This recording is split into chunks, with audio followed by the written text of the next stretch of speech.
ഞാൻ ഇന്ന് രാവിലെ ഒരു വാർത്ത കേട്ടു. രാവിലെ തന്നെ എൻ്റെ കുട്ടികൾ എനിക്കൊരു വാർത്ത കേൾപ്പിച്ചു തന്നു. മാതൃഭൂമി ചാനലിൻ്റെ വാർത്തയാണ്.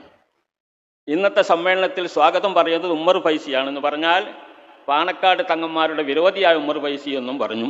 അതിൻ്റെ ഉദ്ഘാടനം ചെയ്യുന്നത് സാദിഖ് അലി തങ്ങളാണെന്നും പറഞ്ഞിട്ട് അവർ ഒരു കോമാളി വാർത്ത നടത്തിയിരുന്നു. അങ്ങനെ ഒന്നില്ല. ഇല്ലാത്തത് ഇങ്ങനെ കെട്ടിച്ചമച്ചുകൊണ്ട് ഞാൻ എന്നും പാണക്കാട് തങ്ങന്മാരെ ബഹുമാനിക്കുന്നവരാണ്. ഞാൻ 1980 എൻ്റെ ഒരു വീടുണ്ടാക്കി അതിൻ്റെ ഉദ്ഘാടനം ചെയ്തത് ബഹുമാനപ്പെട്ട സയ്യിദ് മുഹമ്മദ് അലി ശിഹാബ് തങ്ങളാണ്. അദ്ദേഹം എനിക്ക് അന്ന് ഒരു പൈസ തന്നിരുന്നു. അത് ഇന്നും എൻ്റെ ബെൽറ്റിലുണ്ട്. അതൊരു ബർക്കത്തിൻ്റെ പൈസയായിട്ട് ഞാൻ സൂക്ഷിച്ചതാണ്. എനിക്കതിൻ്റെ ഒരു വിശ്വാസമുണ്ട്. അതുകൊണ്ട് അതിന് ശേഷം എനിക്ക് വലിയ സാമ്പത്തിക ബുദ്ധിമുട്ടൊന്നുമില്ല. സാമ്പത്തിക ബുദ്ധിമുട്ടിലായില്ല ഞാൻ വിശ്വസിക്കുന്നു. അതങ്ങനെ തന്നെയാണോ. എനിക്ക് നിറഞ്ഞ ജോലിയുണ്ട്, പക്ഷെ എനിക്ക് എവിടെയും ശമ്പളമില്ല. എന്നാലും എൻ്റെ വീട്ടിലോ എൻ്റെ കാര്യത്തിലൊന്നും ഒരു തിടുക്കവും ഉണ്ടാകുന്നില്ല. അള്ളാഹു തആല റഹ്മത്ത് ബർക്കത്തായിരിക്കുന്നു. എൻ്റെ കുട്ടികൾ എൻ്റെ കാര്യങ്ങളൊക്കെ നിർവഹിക്കുന്നുണ്ട്. ഇതാണ്. അപ്പം അത് സാമ്പത്തിക മേഖലയിൽ നിന്ന് മാത്രമല്ല, എന്തെങ്കിലും വിഷമമൊക്കെ ഉണ്ടായാൽ നമ്മൾ ചെന്ന് അന്യായം പറയുന്ന അല്ലെങ്കിൽ നമുക്ക് തണലായി നിൽക്കുന്ന ഒരു കുടുംബമാണ് പാണക്കാട് കുടുംബം. ആൾക്കാർ എന്തൊക്കെ പറയുന്നു ഇതൊക്കെ എന്താക്കുന്നത് കേട്ടിട്ട് നമ്മളുടെ ഇടയിൽ ഇങ്ങനെ വിരോധമാണ്, ഞാൻ ലീഗ് വിരോധിയാണ്, സഖാവാണ് എന്നൊക്കെ പറയുന്നവരുണ്ട്. ഒക്കെ പറച്ചിലാണ്. ഒന്നുമില്ല. സഖാവ് ഒരു മനുഷ്യനിക്ക് അങ്ങനെ ആകാൻ കഴിയൂല. ഒരു മുഅ്മിനായ മനുഷ്യൻ. അതുകൊണ്ട് ഇങ്ങനെയുള്ള വർത്തമാനങ്ങളും ഇതൊക്കെ കേട്ടിട്ട് നമ്മളെന്താക്കരുത്, പരസ്പരം ഗീബത്ത് നമീമത്തൊന്നും നടത്തരുത്. സംഗതികൾ എന്താക്കണം, നമ്മൾ ഈ മേഖലയിൽ ജീവിക്കേണ്ടവരല്ലേ. പരിശുദ്ധ ദീനുൽ ഇസ്ലാമിൻ്റെ പ്രചരണ മേഖലയിൽ പ്രവർത്തിക്കലാണ് എൻ്റെ പണി മുഴുവനും.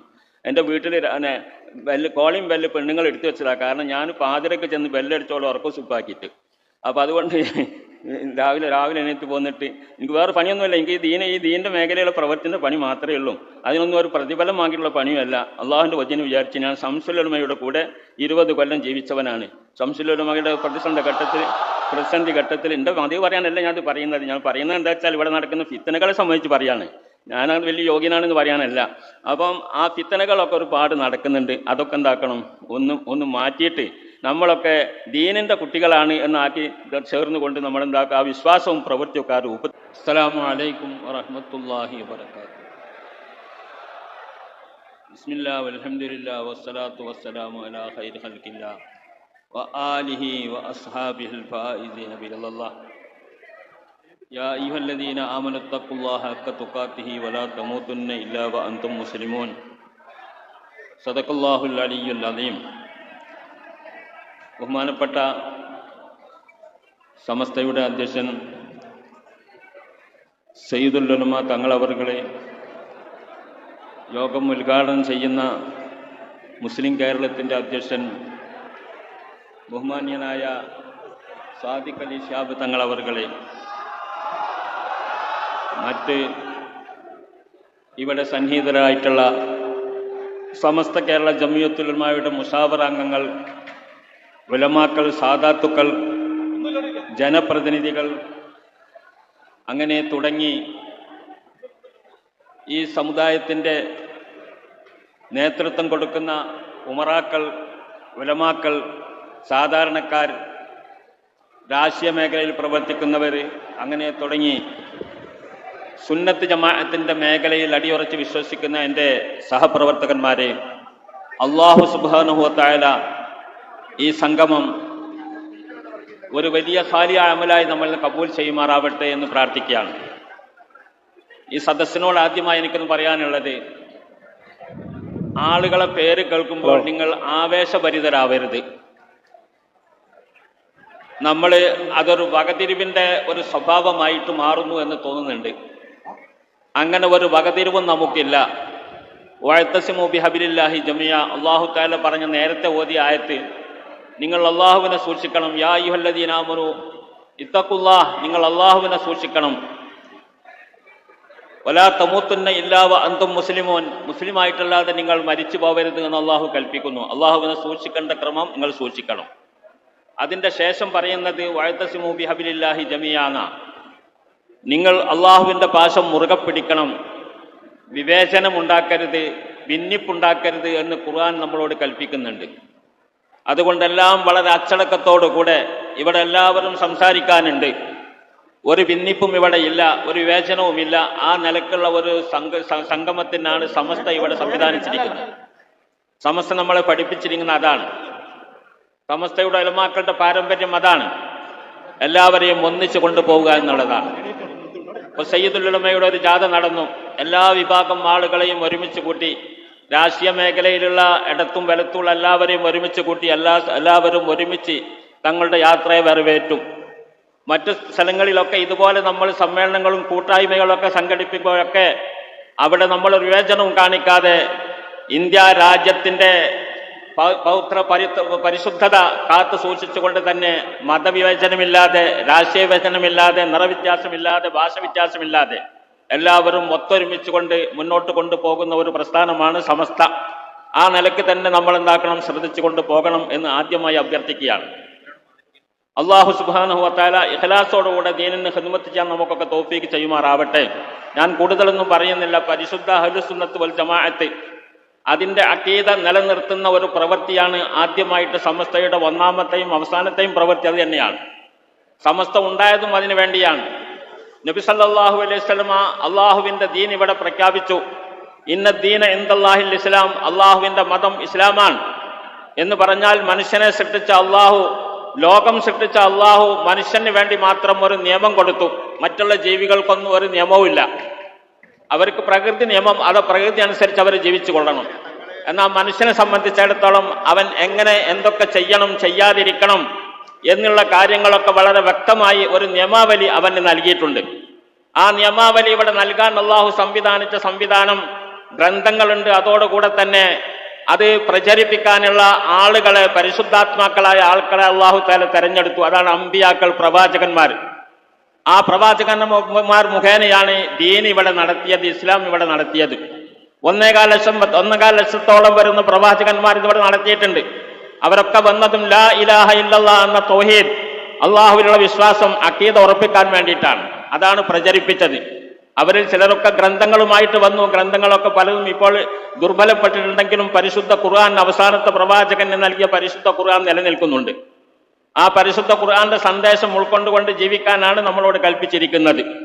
അതാണ് മുസ്ലിം ഉമ്മത്ത് എന്ന് പറയുന്നത്. അതാണ് ആ നിലക്ക് അള്ളാഹുവിന്റെ റസൂല്, പ്രവാചകർ സല്ലല്ലാഹു അലൈഹി വസല്ലം തങ്ങളെ ആ ദീൻ ഇവിടെ വളരെ നല്ല നിലയിൽ ജനങ്ങളെ പഠിപ്പിച്ചു. എന്ന് പറഞ്ഞാൽ മറ്റുള്ള വേദങ്ങളൊക്കെ ഒരു നിമിഷം കൊണ്ട് ഇറക്കിയതാണെങ്കിൽ പരിശുദ്ധ ഖുർആൻ 23 കൊല്ലം കൊണ്ടാണ് ഇറക്കിയത്. അതിന്റെ അർത്ഥം 40 വയസ്സായ മുഹമ്മദ് മുസ്തഫ സല്ലല്ലാഹു അലൈഹി വസല്ലം തങ്ങൾക്ക് പ്രവാചകത്വം ലഭിച്ചു. 63 വഫാത്തായി മരിച്ചു. അങ്ങനെയുള്ള 23 കൊല്ലം കൊണ്ട് കണ്ടശയായിക്കൊണ്ട് ആവശ്യാനുസരണമാണ് ഖുർആൻ ഇറങ്ങിയത്.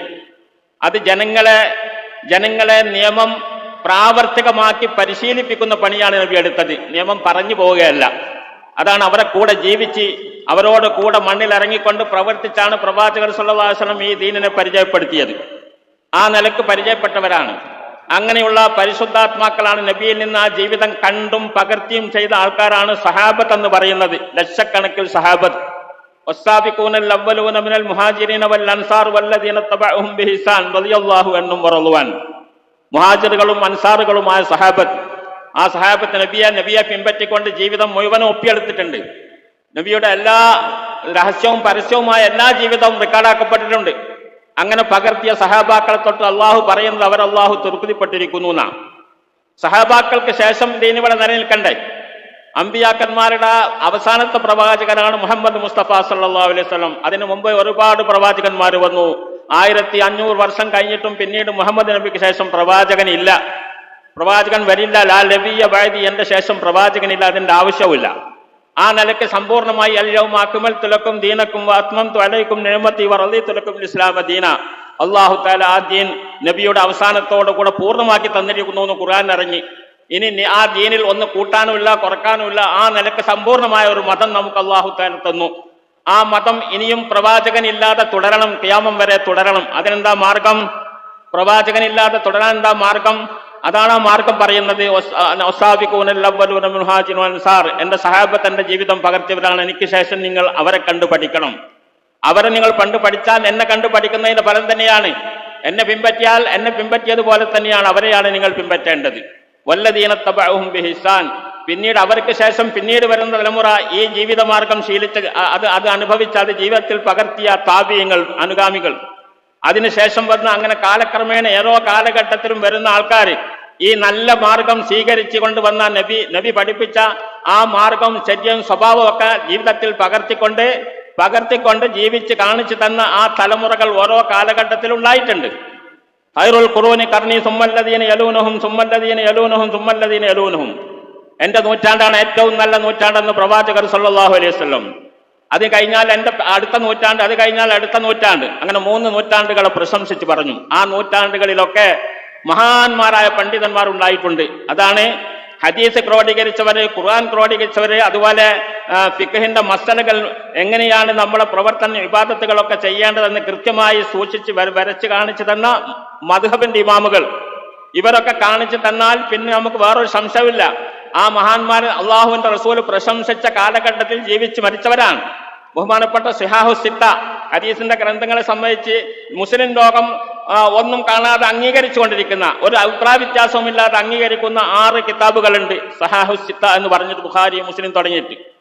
അതുണ്ടായത് ഈ കാലഘട്ടത്തിലാണ്. 3 നൂറ്റാണ്ടുകൾക്കുള്ളിലാണ് അവർ അതൊക്കെ രചിച്ചിരിക്കുന്നത്. അതേപ്രകാരം ഫിഖ് മസലകൾ, അതായത് മനുഷ്യൻ അനുവർത്തിക്കേണ്ട കർമ്മത്തിന്റെ വിധിവിലക്കുകൾ, നമ്മൾ എന്തൊക്കെ എങ്ങനെയാണ് ചെയ്യേണ്ടതെന്ന് വളരെ കൃത്യമായിട്ട് എഴുതി ചേർത്തിരിക്കുന്നു, റെക്കോർഡാക്കിയിരിക്കുന്നു. അതാണ് മദ്ഹബ് എന്ന് പറയുന്നത്. ആ മദ്ഹബിന്റെ ഇമാമുകളും ഈ നൂറ്റാണ്ടുകളിൽ ജീവിച്ചു മരിച്ചവരാണ്. അങ്ങനെയുള്ള ആൾക്കാർ ഈ ഇസ്ലാമിനെ നമുക്ക് സമ്പൂർണ്ണമായിട്ട് തന്നിട്ടുണ്ട്. പിന്നീട് നമുക്ക് എന്താക്കണ്ട, ഒന്നും വേണ്ട. അപ്പൊ മദ്ഹബിനെ സ്വീകരിക്കുക, മുഹദ്ദിസീങ്ങളെയും മുഫസ്സിരീങ്ങളെയും ആ കാലഘട്ടത്തിലുള്ള മുഫസ്സിരീങ്ങളൊക്കെ സ്വീകരിച്ചാൽ മതി. അതാണ് നമ്മൾ പറയുന്നത്. ബഹുമാനപ്പെട്ട അഹ്ലുസുന്നത്ത് വൽ ജമാഅത്തിന്റെ അഖീദ എന്ന് പറയുന്നത് അതാണ്. ആ നിലക്കുള്ള അഖീദയാണ് നമുക്കിവിടെ കിട്ടിയിട്ടുള്ളത്. കേരളത്തിലും കിട്ടിയുള്ളത് തന്നെയാണ്.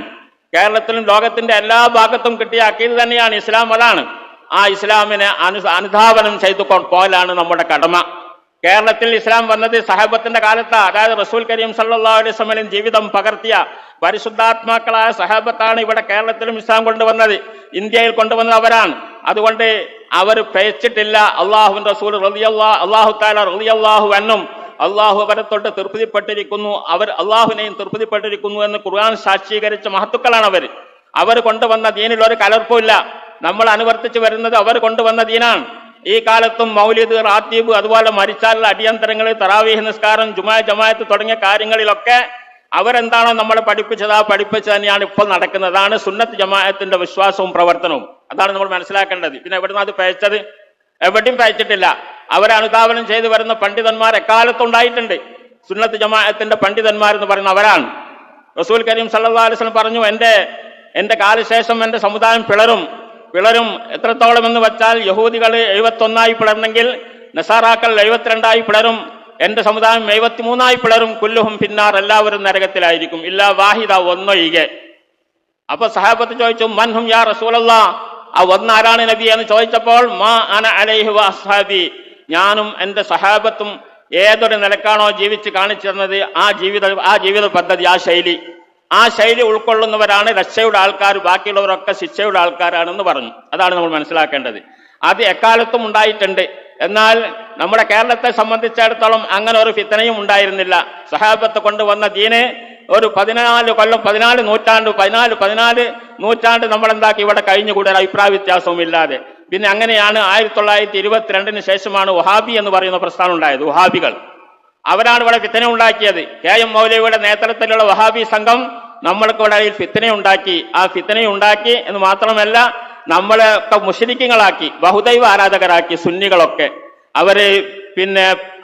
അവരുടെ എല്ലാ പ്രവർത്തനങ്ങളും, ഇത്തരം പ്രവർത്തനങ്ങൾ, മഹാന്മാരെ ആദരിക്കലും, അതുപോലെ ഇമാമിനെ തക്ലീദ് ചെയ്യുക തുടങ്ങിയ കാര്യങ്ങളൊക്കെ ശിർക്കാണ്, അത് പാടില്ലാത്തതാണ്, ഞങ്ങളൊക്കെ മുശ്രിക്കുകളാണെന്ന് അവർ പറഞ്ഞു. അതാണ് ചെയ്തത്. അത് ചെയ്തപ്പോഴാണ് 1926 സമസ്ത ഉണ്ടാക്കേണ്ടി വന്നത്.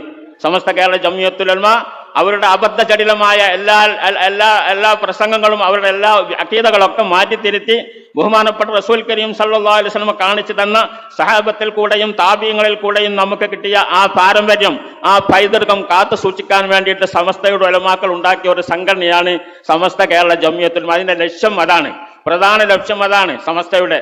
അതിന്റെ ഭരണഘടനയിൽ 2ാം വകുപ്പ് ഉദ്ദേശ ലക്ഷ്യങ്ങൾ എന്ന് പറയുന്നിടത്ത് ഒന്നാമതായി പറയുന്നത് പരിശുദ്ധ അഹ്ലുസുന്നത്ത് ജമാഅത്തിന്റെ അഖീദ, ആ അഖീദ സംരക്ഷിക്കുക എന്നുള്ളതാണ്. ആ അഖീദ ജനങ്ങളിൽ പ്രചരിപ്പിക്കുക, അതാണ് ഒന്നാമത് സമസ്തയുടെ ലക്ഷ്യം. വേറൊരു ലക്ഷ്യം അതിന് പ്രധാനമായിട്ടില്ല, അതിനേക്കാൾ പ്രാധാന്യമായിട്ടില്ല. സമസ്തയാണ്. സമസ്ത എന്ന് പറഞ്ഞാൽ അഖീദ, ജനങ്ങളുടെ വിശ്വാസം, അവരാചരിച്ചു പോരുന്ന ആ കാര്യങ്ങളിലൊക്കെ അവർക്ക് ദൃഢമായ വിശ്വാസം നൽകുക എന്നുള്ളതാണ് അവർ അതിന്റെ ലക്ഷ്യം എന്ന് പറയുന്നുണ്ട്.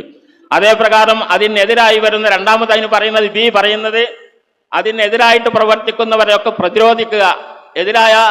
എതിരായ വഹാബിസം മൗദൂദിസം തുടങ്ങി എന്ത് വന്നാലും അതിനെന്താക്കണം, എതിർക്കണം എന്നാണ് അതിന്റെ ബി ഉദ്ദേശ ലക്ഷ്യങ്ങളിലെ ബി പറയുന്ന അതാണ്. ആ നിലക്കുള്ള അടിസ്ഥാനപരമായിട്ടുള്ള ലക്ഷ്യത്തോടു കൂടെയാണ് ബഹുമാനപ്പെട്ട സമസ്ത പ്രവർത്തിക്കുന്നത്.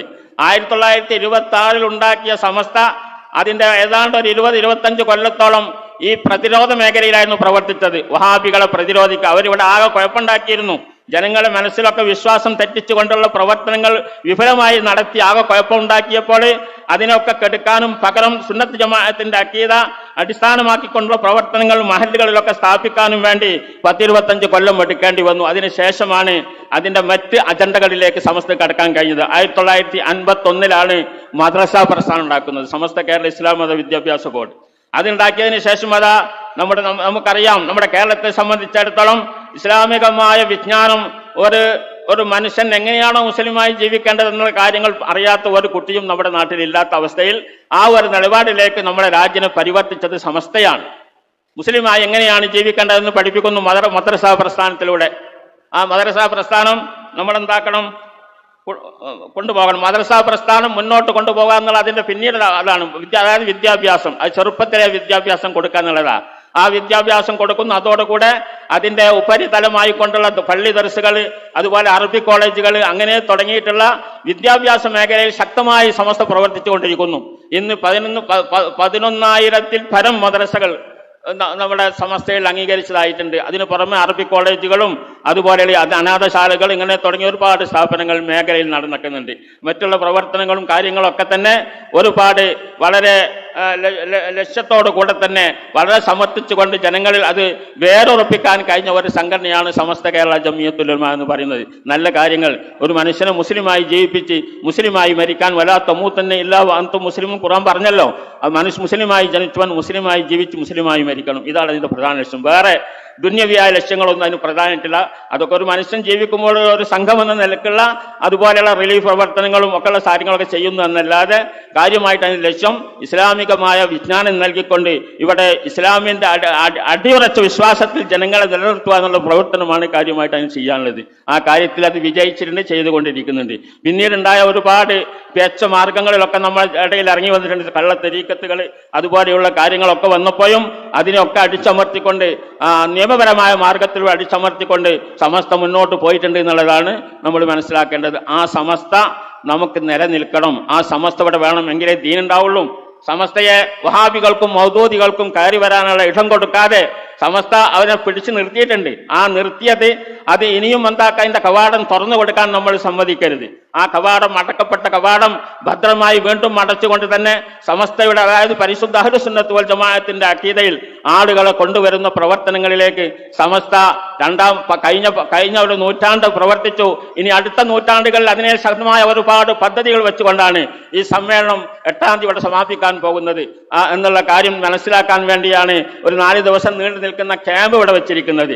ആ ക്യാമ്പോടുകൂടെ ഇവിടെ എന്താണ് ജനങ്ങളിടയിൽ പ്രവർത്തിക്കേണ്ടതെന്ന് ക്യാമ്പിൽ പങ്കെടുത്ത അംഗങ്ങൾക്ക് പരിശീലനം നൽകുകയും അതിന്റെ അടിസ്ഥാനത്തിൽ രാജ്യവ്യാപകമായി കൊണ്ട് അഹ്ലുസുന്നത്ത് വൽ ജമാഅത്ത് അഥവാ സമസ്ത എന്താണെന്ന് ജനങ്ങളുടെ മനസ്സിൽ ഇറക്കിക്കൊണ്ട് മറ്റുള്ള പ്രസ്ഥാനങ്ങളെയൊക്കെ നാട്ടിൽ നിന്ന് തുരത്തുന്ന രൂപത്തിലുള്ള പ്രവർത്തനങ്ങൾക്ക് ശക്തി പകരാനാണ് ഇത് കൂടിയിരിക്കുന്നത്. അതിനെ ജനങ്ങൾ ഏറ്റെടുത്തിട്ടുണ്ട്. അതിന്റെ ഫലമാണ് നമ്മൾ ഈ കാണുന്നതൊക്കെ. എവിടെ ഒരു ചെറിയ സമ്മേളനം കൂടിയാലും ആളുകളൊക്കെ കൂടുകയാണ്. ബഹുമാനപ്പെട്ട സയ്യിദുൽ ഉലമയുടെ ഒരു ജാഥ ഇവിടെ നടന്നു. ഓരോ ജില്ലയിലും അതിൻ്റെതായിരിക്കുന്ന ആൾക്കാർ ജില്ലാ സമ്മേളനങ്ങളാക്കി മാറ്റിക്കൊണ്ടാണ് നടന്നിരിക്കുന്നത്. ഇൻഷാ അല്ലാഹ് ഈ ക്യാമ്പിന്റെ തുടക്കവും അങ്ങനെ തന്നെയാണ്. ഇനി ഇവിടുന്ന് അങ്ങോട്ടുള്ള ദിവസങ്ങൾ 8-ാം തീയതി വരെയുള്ള ദിവസങ്ങളിൽ ഇവിടെ ജനസമുദ്രങ്ങൾ സൃഷ്ടിച്ചുകൊണ്ട് ജനങ്ങൾ ഇതിനെ എതിരേൽക്കുമെന്ന കാര്യം നമ്മൾ കാണാൻ കഴിയുന്ന സംഗതിയാണ്. അതുകൊണ്ട് തന്നെ ഇതൊരു തുടക്കമാണ്. ഇന്നതിന്റെ തുടക്കമാണ്. 100 പതാകകൾ ഇന്നിവിടെ ഉയർത്തി ബഹുമാനപ്പെട്ട മദീന മുനവ്വറയിൽ നിന്ന് റസൂൽ കരീം സല്ലല്ലാഹു അലൈഹി വസല്ലം തങ്ങളുടെ ഹസ്രത്തിൽ നിന്ന് കൊണ്ടുവന്ന പതാക സയ്യിദുൽ ഉലമ ഇവിടെ നാട്ടിയതോടുകൂടെ 100 പതാകകൾ ഇവിടെ ഉയർത്തി അത് നമ്മൾ സാക്ഷ്യം വഹിച്ചവരാണ്. ഇൻഷാ അല്ലാഹ് അടുത്ത 100ലേക്ക് നമ്മൾ കടക്കുമ്പോൾ നമുക്ക് ഒരുപാട് പദ്ധതികൾ വേണം. കഴിഞ്ഞ തന്നെ പറഞ്ഞാൽ പോരല്ലോ, ഒരു പുതിയ പദ്ധതികൾ ഒരുപാടുണ്ട് എല്ലാ മേഖലയിലും വികസിച്ചു കൊണ്ടുള്ള. ഈ സമസ്ത കേരള ജംഇയ്യത്തുൽ ഉലമ എന്നത് കേരള കൊണ്ടാണ് തുടങ്ങുന്നതെങ്കിലും കേരള എന്നത് അത് ഉണ്ടാക്കിയ പശ്ചാത്തലത്തിൽ സംഭവിച്ചൊരു പേരാണ്. ഇതിന്റെ പ്രവർത്തനം ഇന്ന് ആഗോളമാണ്. ഈ സമ്മേളനത്തിന്റെ എല്ലാ പ്രവർത്തനങ്ങളും ലോകത്തിന്റെ എല്ലാ ഭാഗത്തും നടന്നിട്ടുണ്ട്, എല്ലാവർക്കും അറിയുന്നതാണ്. UAE-യിലും അതുപോലെ പിന്നെ ബഹ്റൈൻ, ഖത്തർ തുടങ്ങിയ അറബ് നാടുകളിലും ആഫ്രിക്കൻ നാടുകളിലും അതുപോലെ നമ്മളെ ദ്വീപുകളിലും തുടങ്ങി അതിനു പുറമെ ഇതര സംസ്ഥാനങ്ങളിൽ ആകെ ഇതിന്റെ പ്രവർത്തനങ്ങൾ ജനങ്ങളൊക്കെ വളരെ ആവേശത്തിലാണ്. അതിന്റെ ഒക്കെ പ്രതിനിധികൾ എല്ലാ രാജ്യത്തെയും പ്രതിനിധികൾ ഇവിടെ എത്തിയിട്ടുണ്ട്, ഇന്ന് തന്നെ എത്തിയിട്ടുണ്ട്. ഇൻഷാ അല്ലാഹ് നമുക്ക് കാണാം.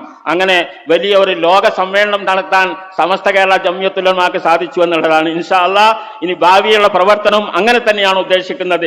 ലോകത്തിലുള്ള എല്ലാ മേഖലയിലും ലോകത്തെ എല്ലാ ഇടങ്ങളിലും ഈ സമസ്തയുടെ സന്ദേശം എത്തിച്ചുകൊണ്ട് ഒരു ഉണർവുണ്ടാക്കാൻ വേണ്ടി സമസ്ത തീരുമാനിച്ചിരിക്കുന്നു എന്നുള്ളതാണ്. അല്ലാഹു സുബ്ഹാനഹു വ തആല കബൂൽ ചെയ്യുമാറാകട്ടെ.